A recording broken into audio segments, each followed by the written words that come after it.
မင်္ဂလာပါခင်ဗျာကျွန်တော်ကတော့ကြိုဆောင်ရပါဒီတစ်ပတ်မှာစိတ်ကိုမိဘူးတက်ရလားဆိုတဲ့ခေါင်းစဉ်လေးနဲ့ကျွန်တော်ရဲ့တကိုယ်ရေးစာအမြင်စာကိုဖတ်ပြရှင်းပါတယ်ခင်ဗျာစိတ်ကိုမိဘူးတက်ရလားကျွန်တော်တို့ဟာအင်ဂျီကိုမိဘူးတက်တဲ့အခါအပြင်ဘေးကိုပဲကြိုးကိုအောင်အတွဲအနေမရှိခါရိုးကြကြတိတ်ကြတယ်ဝဲလိုက်ရင်မိဘူးတိတ်ထပါလားဆိုတာကိုထင်သာမြင်သာဖြစ်အောင်တိတ်ထိုက်ကြတယ်တစုံတစ်ယောက်ကအင်ဂျီလေးကိုမိဘူးကြိုးကိုအောင်ခေါရိုးကျိုးအောင်တိတ်ထတာပါပဲဆိုရင်တိတ်တဘိုးကြတော့ကြတယ်မဟုတ်လားဒါပေမဲ့အင်ဂျီအတွင်ဘေးပိုင်းကိုတို့မိဘူးတိတ်ဖို့မင်းနေကြတယ်တိတ်တိလူတို့ရှိကောင်းရှိမယ်ဒါပေမဲ့ရှားနေမယ်တိတ်စီရမလို့ဘူးလို့လက်ခံထားကြတဲ့လူကများနေမယ်မဟုတ်လား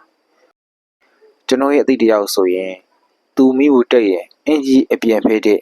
အတွင်ပိုင်းကိုပဲတိတ်တဲ့အပြင်ဘေးကိုမတိတ်သလောက်ရှိလာပြီလို့သူပြောပါတယ်လူတဘိုးလူစိတ်တဲလေးတွေကိုသိလာလေလေအင်ဂျီရဲ့အတွင်ပိုင်းကိုပဲမိဘူးတိတ်လေလေတဲ့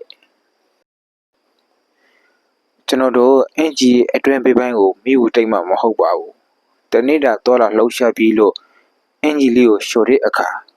အတွင်ပိုင်းကကြီးတွေကိုနာနာရှို့ဖွဲ့ပြလိုက်တယ်လို့သူတပောက်ထိခိုက်စေမဲ့စိတ်အညစ်အကြေးတွေကိုပါနာနာရှို့ဖွဲ့သင့်ပါတယ်တခါလောက်တော့ကျွန်တော်လေးစမ်းကြည့်အောင်မယ်ကြီးတွေအများဆုံးရှိနေတဲ့နေရာကိုမှကိုယ်ပြီးရှို့ဖွဲ့ပြတာမျိုးမဟုတ်ပဲတပြင်းလုံးကိုယ့်ရဲ့စိတ်အညစ်အကြေးတွေကဲ့ညှိနေတဲ့နေရာမှန်သမျှကိုပို့ရှို့ဖွဲ့ရအောင်ပါကျွန်တော်လေးစိတ်ကိုမိဘူးတက်ရအောင်ပါလှပတဲ့စိတ်ကူးလေးတွေကိုရှင်းရှင်းမြတ်တာတွေနဲ့အကောင်တွေပုံနိုင်ဖို့အတွက်